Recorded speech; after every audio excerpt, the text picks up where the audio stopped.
Salut les croqueurs de ballon, bienvenue sur Terre.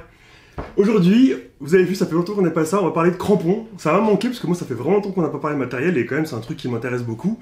Et du coup j'ai avec moi un pote et un spécialiste. Vous le reconnaissez sûrement si vous vous intéressez au foot.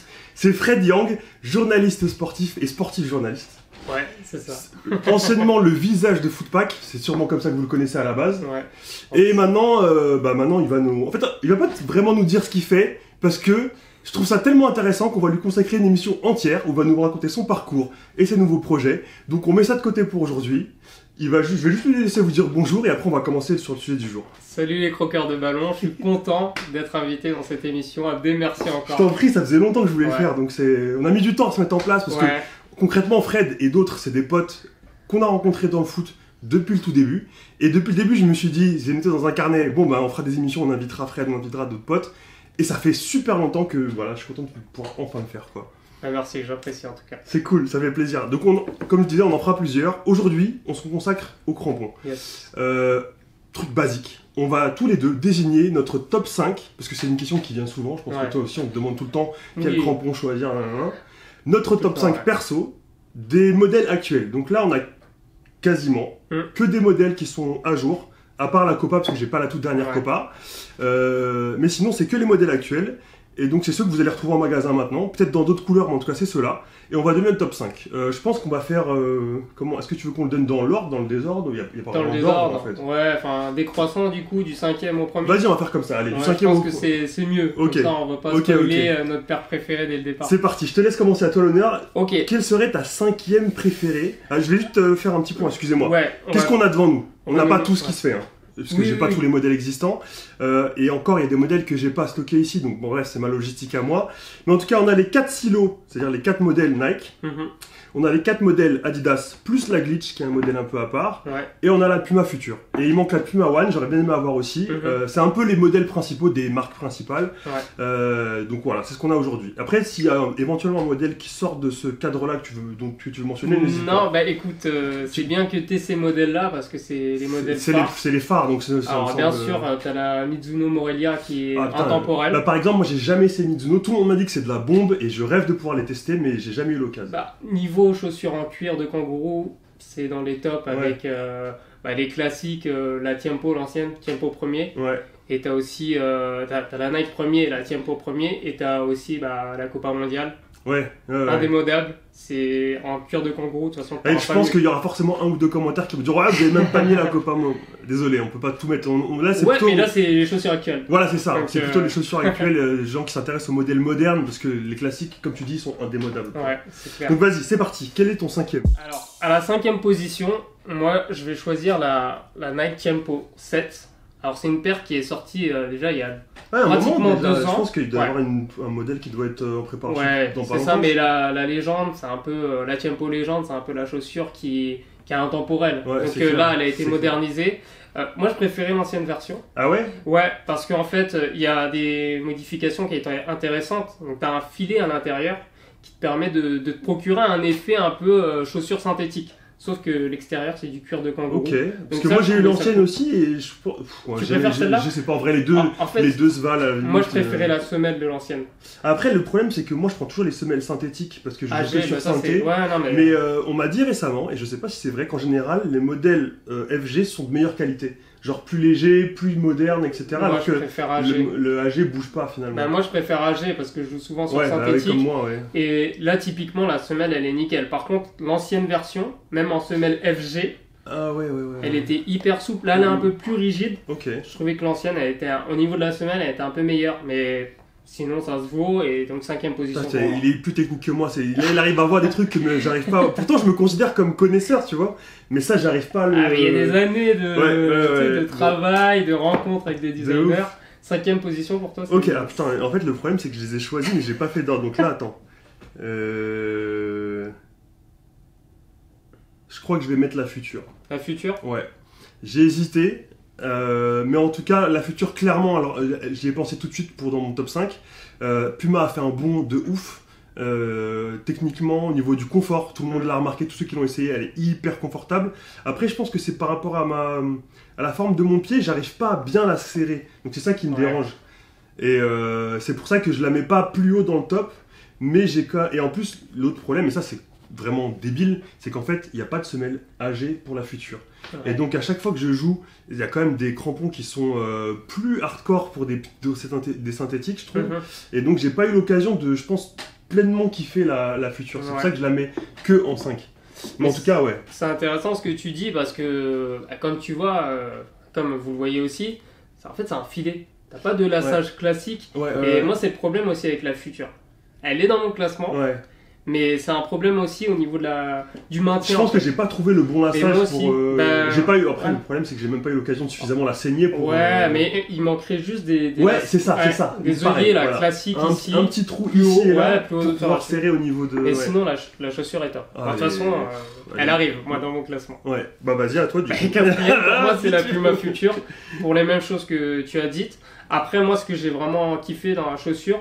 Elle m'a rappelé la première Magista. Je sais pas si tu te souviens de la première Magista. Oui, dans le fit, je suis d'accord. Ouais, en fait. Il y a un côté chausson de ouf qu'il y avait dans la Magista. Et que j'ai pas retrouvé sur d'autres chaussures, à part la Future. Pas dans les Magista suivantes d'ailleurs. Ouais, c'est ça. Et c'est pour ça que j'ai vraiment. Non, c'est vrai, maintenant que tu dis ça, en essayant celle-là, j'ai eu le même feeling qu'en essayant la Magista la première fois. Et c'est ça, c'est l'effet chaussure-chaussette. Donc là, à ce niveau-là, et c'est vrai que c'est pour récompenser aussi Puma qui. En quelques années, a vraiment révolutionné sa gamme et s'est mis au niveau de Nike et d'Adidas. Ah ouais, vraiment. Elle est vraiment, ça se vaut de ouf, quoi. Ok.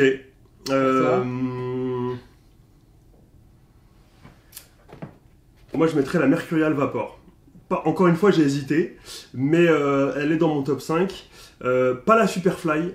J'aimais bien la Superfly. Alors, je ne vais pas me tromper, c'est de la 6. Là, c'est la Vapor. 6 ou 5. La Superfly 6. Et la Vapor 5, c'est ça. C'est plus haut, on est même sur du 12. Ah oui, non, oui, c'est vrai, je suis con. Bon, bref, en tout cas. C'est compliqué. Au niveau Superfly, je préférais celle d'avant. Je sais pas pourquoi ce modèle-là en Superfly, j'ai pas kiffé, mais en Vapor, j'ai kiffé de ouf. Et donc, je la porte régulièrement. En plus, j'adore le jaune et ce coloris me convient encore mieux. Donc, moi, quand le design et le confort de jeu vont ensemble, c'est très bien. J'aime bien le côté. En fait, elle a un mélange de bien maintenir le pied et en même temps très confortable parce que c'est pareil, c'est du knit et tout, super confortable. Et en même temps, je me retrouve quand même suffisamment bien serré, ce qui me permet de faire à peu près ce que je veux. Donc voilà. Carrément dans mon top. Ouais. Et pour la Superfly, c'est peut-être la modification de la chaussette. La chaussette qui est un peu plus courte que les autres années. Et en fait, je trouve qu'elle me sert trop au niveau de la cheville, la Superfly. Et en fait, c'est pas l'endroit où j'aime bien avoir la sensation de maintien. Pardon. Ouais. Je perds mon français. En fait, moi j'aime bien quand c'est maintenu au niveau du bout du pied ou éventuellement en haut de la cheville, ce qui est effectivement le cas sur les anciennes chaussettes. Et là, cet entre-deux ne me convenait pas trop. Mais encore une fois, c'est une question de goût. C'est un avis, je pense, qui est personnel, même si on a l'avantage par rapport à beaucoup d'avoir pu tous les essayer, ce qui n'est pas le cas de tout le monde. Quoi. Ouais, c'est clair. Voilà, donc voilà, en numéro 4, la Superfly, la Vapor, pardon. Ouais, à toi. Ok, pour la troisième paire, numéro 3. Vu que la 4, j'ai déjà nommé la Future. Donc pour la troisième position, c'est pas facile, parce que j'aime beaucoup la Nemesis. Mais je vais mettre la Predator. Ok. Parce que la Predator, c'est un peu un classique d'Adidas et qui a été remis au goût du jour. Ouais. Et en fait, j'ai bien aimé ce côté. Déjà, chaussures sans lacets. C'était cool la première version, moi j'avais beaucoup aimé. Ouais. La deuxième, un peu moins. Et celle-là, c'était Lace, je parlais de Lace. Ouais. Et là, du coup, la Predator, elle est arrivée avec une nouvelle version. Et je trouve que, justement, on retrouve tous les côtés positifs des anciennes Ace et un côté aussi un peu Predator. Tu vois, des anciennes Predator. Tu vois, plus chaussures. Tu veux dire quoi par qu'est-ce que tu retrouves sur le toucher, dans le toucher de balle? Sur le toucher, parce que vous voyez là, ces rainures à l'avant, moi ça me rappelle les petites dents qu'il y avait sur les premières Predator. Tu vois, moi j'ai joué avec les premières Predator et c'est un peu ma Madeleine de Proust. Tu vois, c'est un peu des souvenirs. Donc forcément, moi, ça me parle et je trouve la paire jolie en plus. Ok, carrément. Moi, de toute façon, elle est dans mon top et plus haut encore. Donc, crois-moi que ça me parle, c'est tout ce que tu me dis. Ok, en numéro 3. Donc, moi, j'ai dit Future et Vapor. Et là, je vais mettre la Tiempo. Encore une fois, j'ai hésité. Pour les mêmes raisons qu'a annoncé Fred, c'est un classique. Et en plus, bien remis au goût du jour. Un truc con, mais moi j'adore les chaussures sans lacets maintenant. Je me suis habitué à ça, je kiffe de plus avoir à refaire mon lacet machin pendant un match, ce que je faisais régulièrement, genre 5 fois dans un match, j'étais obligé de me baisser pour refaire mon lacet, ça me saoulait. Là pour le coup, il y a une paire avec lacet, mais La manière dont ils ont refait la languette, c'est-à-dire qu'en fait la languette ne bouge pas, elle est collée, c'est du knit qui est collé au reste, donc c'est juste un truc qui est flexible pour que tu puisses rentrer ton pied, et donc elle se bouge jamais pendant ton match, donc t'as jamais besoin de remettre ta languette, et je pense que ça aide aussi au lacet à rester bien fixé. Donc en fait, j'ai le plaisir d'avoir une paire en cuir, sans les inconvénients des paires old school, elle est légère en plus. Ouais. Le fitting me convient, ça vient bien maintenir l'arrière du pied, tout ça correspond à la forme de mon pied, donc ça me plaît bien. Et donc voilà, j'ai des sensations old school, et en même temps, je me sens léger comme dans une paire new school, et je kiffe jouer avec ça. Et pour le coup, c'est pas une question de qualité, c'est presque une question d'humeur. Quand je me sens d'humeur à jouer milieu, par exemple, ou à jouer reculé, je suis un peu fatigué, que je sais que je vais pas forcément essayer de faire des percussions, je vais naturellement me tourner vers ma tempo et jouer avec cette paire là. Et peut-être effectivement, si j'ai un jour où j'ai envie de me dire vas-y, je vais jouer ailier ou attaquant et j'ai envie de carburer, j'ai de la gouache, je vais me tourner vers une autre paire. Ouais. Ce qui est con parce qu'en plus tu peux très bien faire ça avec une tempo. Hein. Ben, mais... Moi perso, je jouais avec une tempo alors que j'étais attaquant, ailier et... Mais c'est l'avantage des paires modernes, en fait, tu peux jouer tous les postes avec n'importe quelle paire, quoi. Bon, en tout cas voilà, je mets la tempo, mais c'est vraiment qu'une question de goût, ça se joue à des demi-points entre chaque paire, quoi. C'est vraiment là, dans un mouchoir de poche. Hein. C'est que, en plus, c'est que du top. C'est que des chaussures top de gamme, forcément. C'est clair. Voilà, pour ma numéro 3. Numéro 2. Numéro 2, pour moi, ça n'a pas été facile. J'ai hésité entre deux chaussures, mais moi, je vais choisir la Vapor, du coup, aussi. La Vapor. Pas la Superfly. Pas la Superfly, la Vapor aussi. Parce que, si tu mets pas une Mercu dans un top 5, c'est blasphème. Pour moi, c'est un blasphème. Parce que la Mercurial, c'est la chaussure qui est la plus portée par les joueurs professionnels. Et on comprend pourquoi. Ouais. T'as une chaussure qui est légère et même au niveau du style agressif. Carrément. Ça te donne du style. En fait, pour le côté style, tu vois, tu mets une Mercure. Je trouve que le style, ça joue aussi dans ton mental, en fait. Ouais, ça joue. T'as l'impression de. Je sais pas. T'es plus agressif quand tu mets une paire comme ça. T'es plus agressif. Et déjà, tu te sens mieux parce que tu te dis, je suis beau sur le terrain en plus. C'est ça. Mais c'est vrai, le mental, c'est des petites choses qui jouent énormément, en fait. Ouais, c'est des petits trucs comme ça. Et en fait. Ça te donne le petit plus de confiance pour aller tenter ton dribble que peut-être tu tenterais pas si t'es dans une Predator. Parce que tu te sens pas dans une même vibe, quoi, je sais pas. Mais sinon, tu as très bien résumé aussi les qualités de la paire, donc je vais rien ajouter. Bon, il y a Moub qui est pas là aujourd'hui, mais je pense qu'il aurait donné son avis, parce que lui, il est que Mercurial, que Vapor quasiment, depuis le début de sa carrière. Okay. Et lui, il kiffe pas ce nouveau modèle, il adore celui d'avant, et je sais pas pourquoi, donc tu me diras dans les commentaires. Hein. Ouais. C'est peut-être la plaque. Hein, il a pas retrouvé son feeling dans celle-ci, donc il joue encore avec le modèle précédent. Ok. Alors qu'il l'a celle-ci. Hein. Ouais, après c'est peut-être... Voilà, c'est pour ça les goûts... quand t'es attaché à un certain truc et après tu le retrouves pas dans le modèle d'après. Il faut dire que cette Vapor, elle s'est super flyisée entre guillemets, avec du nid partout. Ouais. C'était pas le cas de l'ancienne Vapor. Oui, c'est une grosse évolution. Ouais, c'est une grosse évolution. Carrément. C'est peut-être pour ça. À moi, numéro 2, mon top 2, il est Adidas. Je pense que je commence par la Predator. J'ai hésité. Comme vous pouvez le voir, ma paire de Predator, elle a pris cher. C'est la preuve que j'ai beaucoup joué avec. Il n'y a pas plus explicite comme preuve de plaisir à jouer avec une paire qu'une paire que tu saignes, alors que vous voyez, j'ai le choix, quoi. Le design, en fait, la Ace, je la trouvais un peu lourde. Ça faisait un côté sabot. Pourtant, elle n'était pas forcément plus lourde en soi, mais le feeling que tu avais en tête d'avoir un sabot au pied, de traîner un peu un truc derrière, tu l'as pas forcément avec celle-ci. Il y a un toucher de balle que je trouve exceptionnel pour tout ce qui est coup franc, etc. J'ai l'impression que je suis meilleur avec celle-ci qu'avec d'autres paires. Et en même temps, je la trouve légère, elle n'a pas de lacet, et la hauteur de la chaussette me convient bien. Ça me sert aux endroits où j'ai besoin que ça me sert.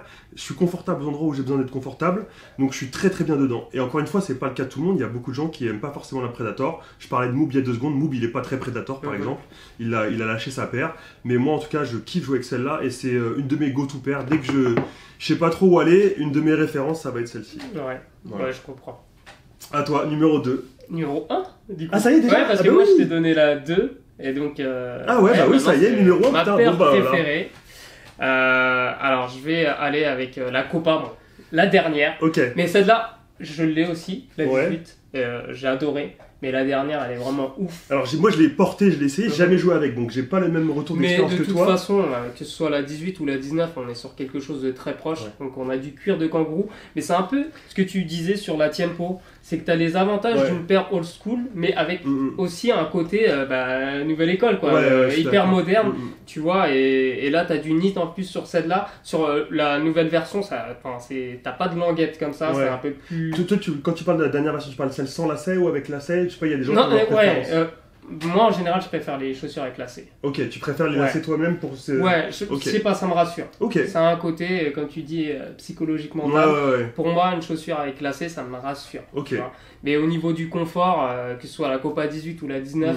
Ouais, je pense que là on est sur c'est exceptionnel. C'est con, mais celle-ci, en fait, je la trouve tellement belle que j'ai pas encore osé jouer avec. Vous voyez qu'elle est toute neuve. Et comme c'est une couleur, c'est ça qui est horrible, c'est une couleur claire qui, je sais, prendrait très cher très vite. Donc, tu vois, en fait, elle est exposée ici, dans mon salon, parce que j'ai pas encore osé jouer avec, mais c'est con, hein, mais parce que je sais que c'est une très bonne paire et que probablement je prendrais beaucoup de plaisir à évoluer avec, mais je l'ai pas encore fait. Donc, c'est pour ça qu'elle est pas dans mon top à moi, par exemple. C'est aussi bête que ça.